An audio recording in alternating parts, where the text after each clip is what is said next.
నమాజ్ వైపు మమ్మల్ని పిలుస్తుంది. ఇప్పుడు కూడా మనం నమాజ్ వైపు రాకపోతే, ఇప్పుడు కూడా మమ్మల్ని మీరు మార్చుకోకపోతే ఎప్పుడు మారుస్తాం? అల్హమ్దులిల్లాహ్ అజ్జ వజల్ ఈ దావత్ ఇస్లామీ అల్లాహ్ తబారక వ తఆలా దయ అన్నమాట మా మీద. ప్రవక్తలు ఇప్పుడు ఎవరు రారు, అంతిమ ప్రవక్త వచ్చేసింది, అంతిమ దైవ గ్రంథం వచ్చేసింది. ఇప్పుడు ఏ పుస్తకం రాదు, ఏ ప్రవక్త రాదు. కాబట్టి అల్లాహ్ సుబ్హానహు వ తఆలా మా కోసం ఈ అరేంజ్మెంట్ చేపిస్తున్నాం. ఇప్పుడు కూడా మనం మారలేదనుకోండి, బాధపడేది, ఏడ్చేది, కన్నీరు మున్నీరు అయ్యేది మేమే. ప్రియ ప్రవక్త సల్లల్లాహు అలైహి వసల్లం వారు ఏ రకంగా చెప్తున్నారు అక్కడ? ఎవరైతే గంజాయి తాగుతారో, ఎవరైతే డ్రగ్స్ చేస్తారో, ఎవరైతే మత్తు పానీయాలు వాడతారో, ఎవరైతే మందు తాగుతారో 1400 సంవత్సరాల కింద చెప్తున్నారు.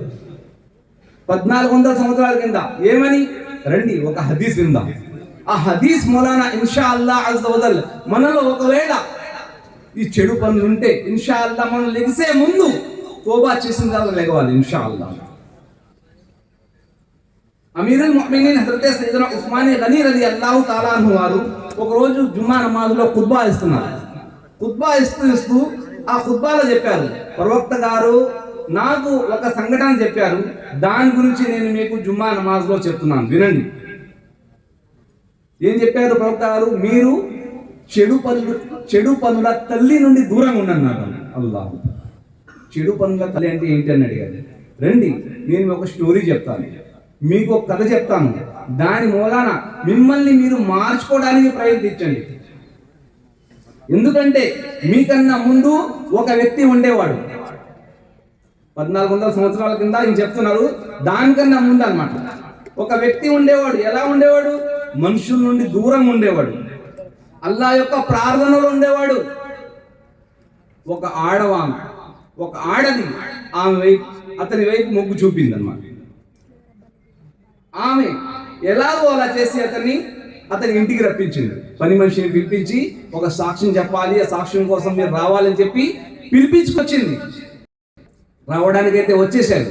వచ్చిన తర్వాత ఏ రూమ్ లోకి అయితే వెళ్తున్నారో ఆ గదిలో, ఆ రూమ్ లో వెనకాల నుండి తలుపేసడం మొదలైంది.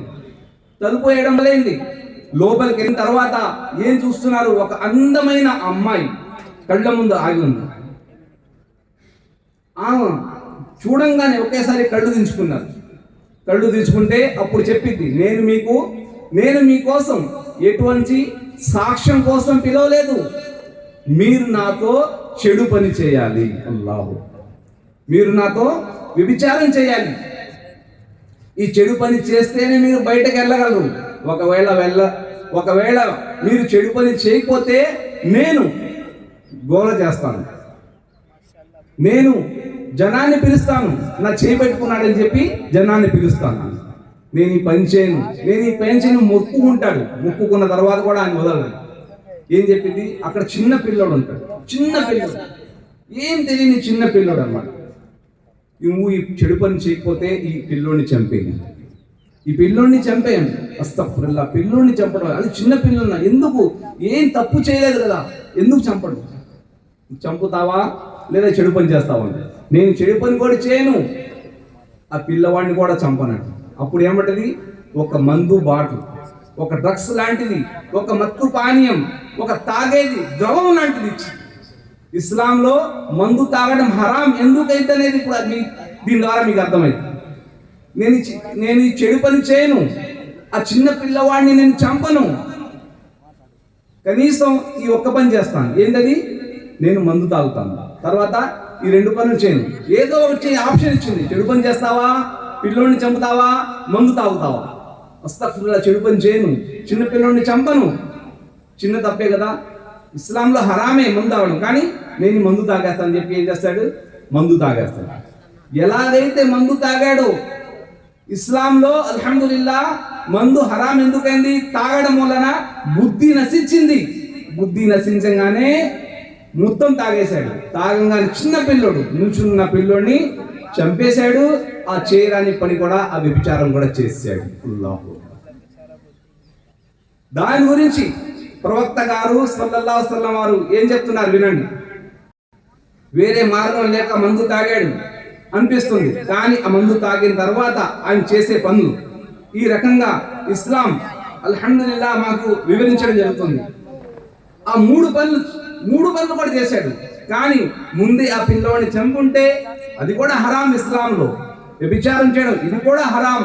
కానీ అది చేసుంటే ఈ రెండు నుండి తప్పించుకునేవాడు. ఒకవేళ ఇది చేసుంటే ఆ రెండు నుండి తప్పించుకునేవాడు. కానీ చిన్న తప్పు అనుకుని చేసిన తప్పు వలన 3 పనులు చేసేసాడు. అల్లాహు అక్బర్. అల్లాహ్ ఒక్క అంతిమ ప్రవక్త ముహమ్మద్ ముస్తఫా సల్లల్లాహు తఆలా సల్లం వారు ఈ రకంగా సెలవిచ్చారు. ఏమని? మీరు మందు నుండి దూరంగా ఉండండి. అల్లాహ్ సుబ్హానహు వ తఆలా మీద ఒట్టేసి చెప్తున్నారు. అల్లాహ్ మీద ఒట్టు, నిస్సందేహంగా